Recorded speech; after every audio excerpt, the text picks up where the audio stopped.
Assalamualaikum warahmatullahi wabarakatuh. Ketemu lagi di sini. Ibu akan membawakan atau menjelaskan tentang materi selanjutnya, yaitu tentang sistem informasi yang ada di dalam perusahaan atau kita lebih ke arah computer based information system. Oke. Seperti yang kalian ketahui, sistem informasi tersebut saling mendukung ya. Jadi mendukung apa saja? Diantaranya adalah ada organisasi, teknologi, dan manajemen yang ada di dalamnya. Sudah kita bahas minggu lalu. Sistem informasi yang berbasis komputer ini ya, tentu saja sistem informasi tanpa komputer dia tidak akan menjadi sebuah sistem informasi. Jadi kenapa komputer begitu sangat penting dalam menyediakan informasi? Karena yang pertama di antaranya adalah kegiatan bisnis semakin meningkat dan rumit. Jadi kegiatan bisnis itu yang pertama dia semakin mengglobalisasi. Jadi adanya globalisasi ekonomi ini itu mempengaruhi sistem informasi harus segera atau berbasis komputer. Terus yang kedua ada persaingan dunia.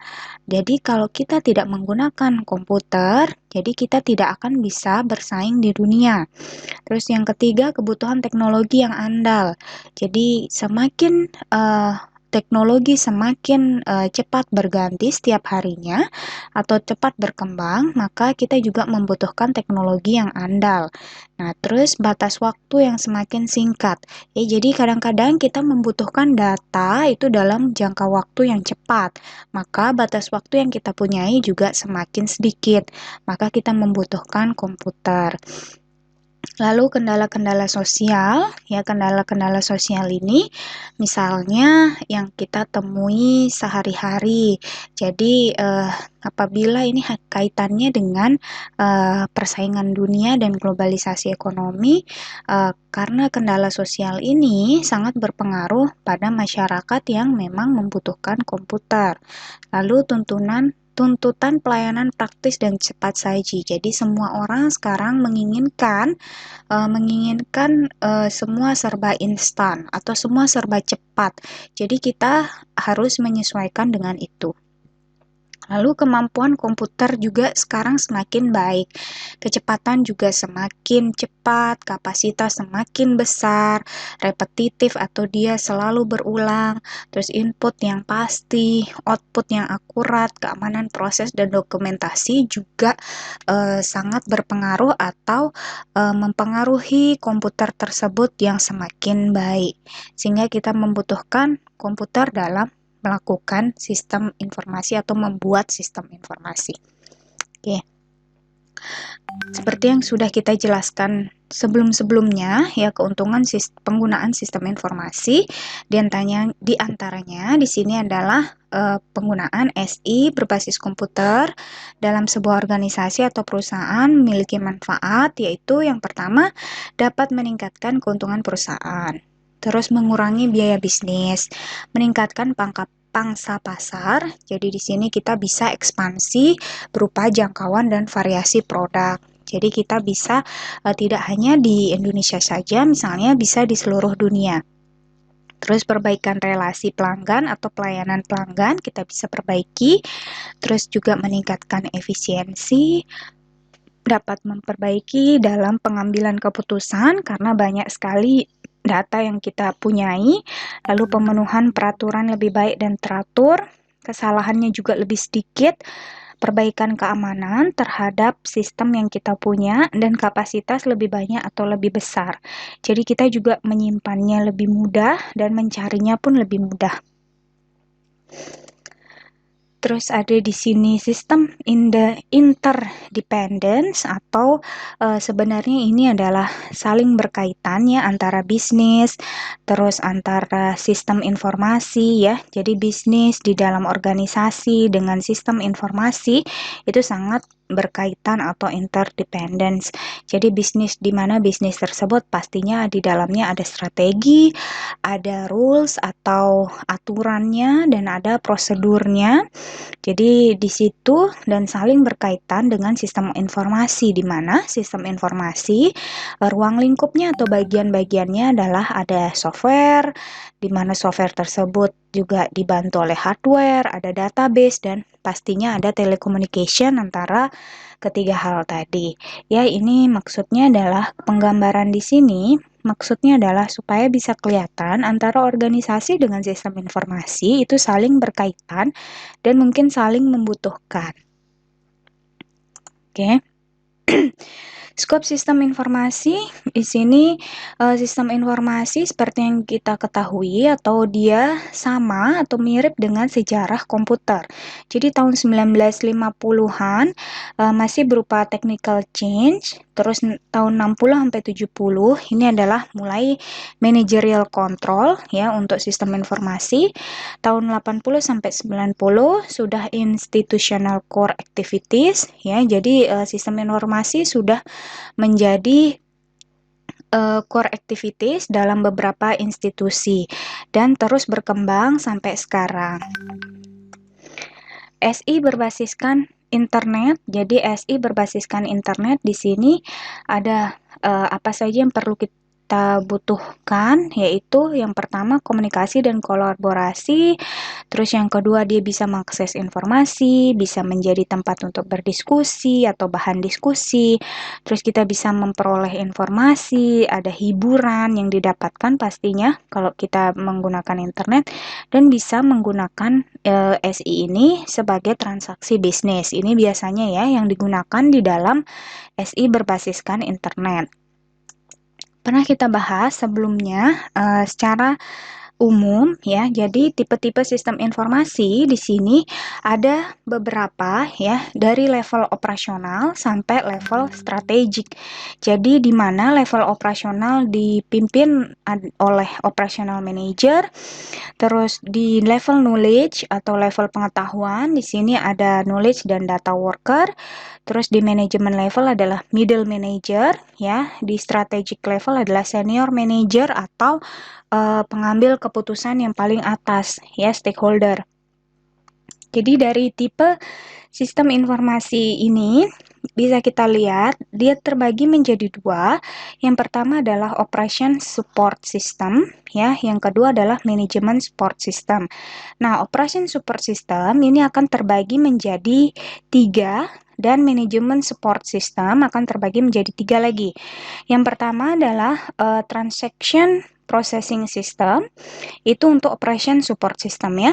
Terus proses control system dan enterprise collaboration system.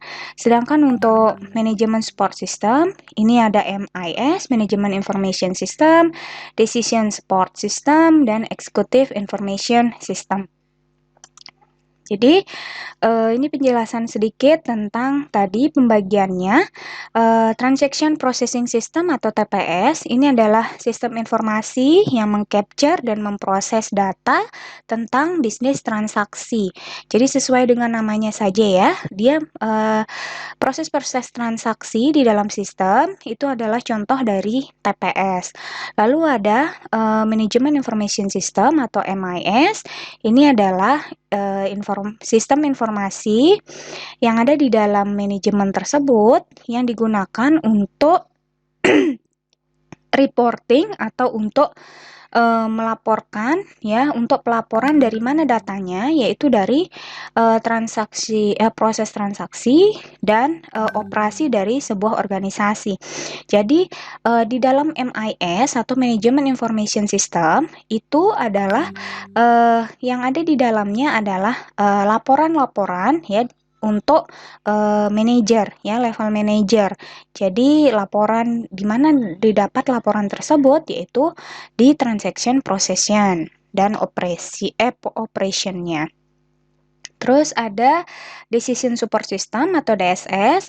Ini adalah sistem informasi yang dapat membantu mengidentifikasi keputusan apa yang akan diambil oleh stakeholder atas.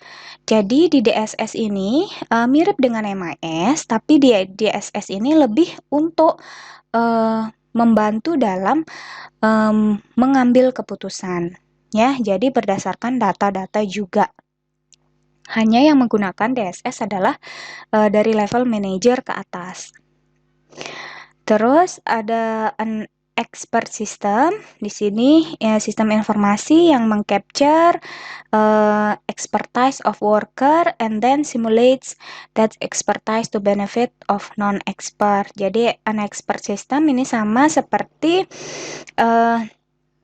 dia ada sistem expert yang mengajarkan dari expertise worker ke yang membutuhkan yaitu non expertise ya, yaitu itu an expert system. Terus ada communication and collaboration system. Ini sistem informasi yang biasanya digunakan untuk berkomunikasi antara pekerja, terus ada partnernya, ada customer dan supplier to enhance their ability ya. Jadi untuk meningkatkan kemampuan mereka untuk berkolaborasi. Jadi sesuai dengan namanya itu komunikasi dan kolaborasi sistem. Terus an office automation system ini adalah sistem informasi yang mensupport bisnis untuk supaya bisa melakukan bisnis itu sendiri atau di antara pekerja. Jadi an office automation system atau OAS ini biasanya digunakan untuk mengatur di dalam office-nya ya. Jadi dia tidak lagi secara manual tapi sudah secara sistem informasi ya, baik itu antara pekerjanya maupun antar bisnisnya. Oke, ini kategori yang lain dari sistem informasi ya, tadi sudah dijelaskan sedikit. Ada expert system, tadi ada knowledge management system, ada functional business system, ada strategic information system, dan ada cross functional information system. Ini yang ada atau sistem informasi yang berbasis komputer, diantaranya contohnya adalah ini. Oke. Jadi tadi kita sudah lihat, ini yang akan kita bahas lebih, yaitu tipe utama sistem. Tipe utama sistem tadi ada TPS, KWS, OAS, MIS, DSS, dan ESS. Ya, jadi kita lihat di TPS ini atau Transaction Processing System tadi yaitu yang lebih mengatasi atau lebih memperlihatkan transaksi. Ini biasanya dia berada pada level operasional, inputnya adalah berupa transaksi dan events, prosesnya dia ngupdate ya. Kalau misalnya ada transaksi yang sudah kadaluarsa atau sudah expired, dia bisa updating lagi, dia bisa perbaiki lagi, terus outputnya adalah report ya, detail report, usernya adalah operation personnel ya, jadi orang-orang yang ada di operasi ya. Contohnya adalah accounts payable atau pembayaran akun, atau mungkin yang kalau kita bisa contohkan di sini adalah misalnya CS gitu ya, orang-orangnya ya, customer service atau teller yang ada di bank misalnya, yang menggunakan transaction processing system. Terus ciri-ciri aplikasi TPS di sini, fungsi utama pada sistem ada manajemen penjualan, market research, promosi, harga, produk-produk baru. Biasanya ini kalau yang ada di TPS. Ini kalau contohnya adalah misalnya di penjualan dan pemasaran. Aplikasi utamanya ada sistem informasi penjualan atau pemesanan, sistem market research, sistem harga. Ya, ini disebut mungkin sebagai modul-modul yang ada di dalam di dalam TPS tersebut. Contohnya adalah misalnya di bidang penjualan dan pemasaran. Oke, terus misalnya pada sistem manufacturing and production, di sini fungsinya misalnya ada penjadwalan, pembayaran, pengiriman, atau penerimaan, engineering, dan operation. Terus aplikasi utamanya bisa material resource planning system, purchase order, terus engineering system, quality control. Ya, ini misalnya kalau di sistem manufacturing dan production. Ini kalau yang misalnya di universitas, kita bisa lihat misalnya TPS itu ada di sistem pendaftaran, pengolahan nilai, dan mata kuliah, terus alumni juga aplikasi utamanya berarti ada sistem pendaftaran, ada sistem transkrip, nilai, penjadwalan, pengajaran, terus alumni benefactor sistem contohnya ini yang transaction processing system. Lalu yang kedua ada Knowledge Work System atau KWS. KWS ini letaknya adalah di knowledge level. Jadi inputnya adalah spesifikasi perancangan, prosesnya biasanya lebih ke modeling, outputnya adalah desain grafik, usernya adalah technical staff. Jadi KWS sesuai dengan namanya knowledge. Jadi dibutuhkan di sini adalah orang-orang yang mempunyai knowledge ya. Jadi kita lihat contohnya adalah engineering workstation ya. Contohnya CAD atau CAM ya, CAD atau CAM. Jadi di sini yang menggunakan sistem ini adalah orang-orang yang mempunyai knowledge atau mempunyai pengetahuan, di mana misalnya dia punya pengetahuan tentang desain grafis, berarti orang-orangnya adalah technical staff, itu contohnya ya. Terus selanjutnya ada Office Automation System atau OAS. Jadi sesuai namanya juga di sini OAS ini atau Office Automation berarti semua yang diinginkan adalah supaya tidak menggunakan kertas lagi atau paperless. Terus pendesainan ulang alur kerjanya. Jadi yang misalnya awalnya dia banyak menggunakan paper atau kertas, jadi kita desain ulang supaya bisa paperless. Perangkat lunak yang terintegrasi, terus perancangannya juga harus ergonomik ya, yang sesuai dengan kebutuhan di dalam organisasi, instansi atau perusahaan. Terus dia cerdas dan menarik. Contohnya adalah presentation grafik. Jadi ini salah satu contoh aja, misalnya menggunakan sistem informasi untuk menampilkan presentasi dalam bentuk grafik. Contoh yang lain misalnya kalau di universitas bisa mungkin untuk surat masuk keluar ya. Untuk sistem informasi surat masuk atau keluar itu disebut atau masuk ke dalam jenis Office Automation System atau OAS. Oke, kita lanjut ke IS selanjutnya atau SI selanjutnya ada MIS atau Sistem Informasi Manajemen. Jadi Sistem Informasi Manajemen di sini seperti yang Ibu sudah jelaskan di awal tadi, ini adalah suatu sistem yang menyediakan informasi untuk kebutuhan manajemen. Jadi yang make ini adalah orang-orang di manajemen atau level manager ke atas. Ya, jadi di sini yang digunakan adalah untuk mengambil keputusan. Jadi tugas sistem informasi ini adalah untuk menyediakan informasi yang bersifat internal. Jadi ini lebih kayak memberikan perspektif ya untuk orang-orang seperti manajer tadi. Jadi sistem informasinya dapat berupa antar organisasi, masyarakat umum, pemerintah dan sebagainya. Jadi MIS ini letaknya ada di manajemen level ya. Inputnya adalah volume data yang besar. Jadi tadi yang dari TPS atau OAS itu masuk ke dalam MIS. Terus prosesnya adalah model-model sederhana. Outputnya adalah summary reports ya. Jadi udah kesimpulan reportnya. Usernya adalah manajer tingkat menengah. Jadi mulai dari middle manager ke atas bisa menggunakan MIS. Contohnya di sini pembiayaan tahunan, laporan keuangan bulanan atau tahunan. Ya, jadi di sini misalnya lebih ke arah laporan mingguan atau bulanan atau per trimester atau per semester ya atau per tahun, kira-kira seperti itu.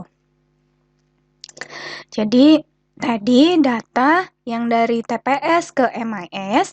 Jadi TPS tadi kan di TPS ada Order Processing System, ada Material Resource Planning System, lalu ada General Ledger System. Ini biasanya mungkin ada di Accounting Files. Jadi masuk ke MIS ini sudah berupa data ya, sales data, unit produk cost, product change data, expense data, ya. Jadi di dalam MIS semua sudah diolah, ya. Jadi tidak lagi berupa transaksi, tapi mungkin berupa laporan-laporan. Sehingga dengan adanya MIS masuk ke dalam report dan bisa dibaca oleh manajer. Oke, selanjutnya adalah SPK atau Sistem Pendukung Keputusan. Di sini SPK atau DSS adalah software yang membantu untuk mengambil keputusan. Jadi di sini DSS ini adalah second opinion atau information sources bagi bahan pertimbangan seorang manajer sebelum memutuskan kebijakan tertentu. Jadi di dalam kebijakan pengambilan keputusan itu terdiri dari 4 tahapan, yaitu ada kegiatan intelijen, kegiatan merancang, memilih, dan menelaah. Jadi yang ada di dalam SPK itu adalah mengamati lingkungan untuk mencari kondisi yang perlu diperbaiki. Lalu di merancang ini menemukan, mengembangkan, dan menganalisis berbagai alternatif tindakan yang mungkin. Terus memilih satu rangkaian tindakan tertentu dari beberapa yang tersedia, dan menelaah adalah menilai pilihan-pilihan yang lalu. Jadi ini kira-kira yang mendukung untuk SPK dari kegiatan intelijen sampai menelaah. Ya, jadi tidak hanya kalau tadi di MIS hanya membaca report, tapi kalau di SPK ini harus membaca yang lain juga, ada intelijennya, ada merancangnya, memilih, dan menelaah juga data-data tersebut. Nah, DSS tadi dia berada di level manajemen juga. Inputnya adalah volume data yang rendah, prosesnya interaktif ya, jadi interaktif. Outputnya adalah decision analysis, usernya adalah profesional dan staff yang membantu. Misalnya contract cost analysis. Jadi misalnya stakeholder atas ingin melakukan investasi, berarti dia bisa membaca laporan-laporan dari data-data sebelumnya ya, menelaah, merancang lagi, meneliti lagi, kira-kira cocok nggak atau bisa nggak mengambil mengambil investasi tersebut. Jadi di DSS ini dia lebih fleksibel, adaptable, lebih cepat, terus user control input outputnya juga bisa diatur, terus no professional programming lagi, tidak ada programming di dalamnya, hanya mengambil keputusan ya, terus support decision process pastinya, dan sophisticated modeling tools. Lalu yang selanjutnya adalah dari sisi Executive Information System atau Sistem Informasi Eksekutif. Di sini AIS adalah informasi yang tepat dan akurat yang dibutuhkan oleh seorang eksekutif untuk mengambil keputusan. Jadi yang ada di sini adalah yang menggunakan ini adalah AIS ini adalah dia yang menggunakan hanya orang-orang eksekutif saja ya. Kalau tadi SPK itu mungkin digunakan oleh satu atau dua orang, kalau ini digunakan oleh semua eksekutif yang ada di dalamnya ya. Jadi dia digunakan untuk misalnya laporan-laporan yang sudah berupa grafik dan lain sebagainya. Jadi di sini ESS ini sudah ada di strategic level ya, berarti sudah ada di atas. Inputnya adalah aggregate data ya, jadi data-data yang aggregate, terus interaktif prosesnya, outputnya adalah projection atau proyeksi kira-kira ya. Jadi bentuknya adalah grafik, mungkin grafiknya juga bisa macam-macam. Usernya adalah senior manager, misalnya contohnya adalah perencanaan operasi 5 tahun ke depan, misalnya ya. Ini lebih ke arah ini ya, lebih lebih lebar jangkauannya atau lebih luas. Jadi digunakan oleh top level manajemen, desain juga untuk individual, jadi beda-beda. Misalnya komisaris dia dengan level CEO itu mungkin beda yang bisa dibuka ya, sesuai dengan user masing-masing. Terus tie CEO to all levels, jadi very expensive to keep up, dan extensive support staff ya. Jadi karena memang dia ini sudah benar-benar kalau di ESS ini sudah benar-benar mencakup semuanya ya, mencakup semua yang ada di dalam perusahaan.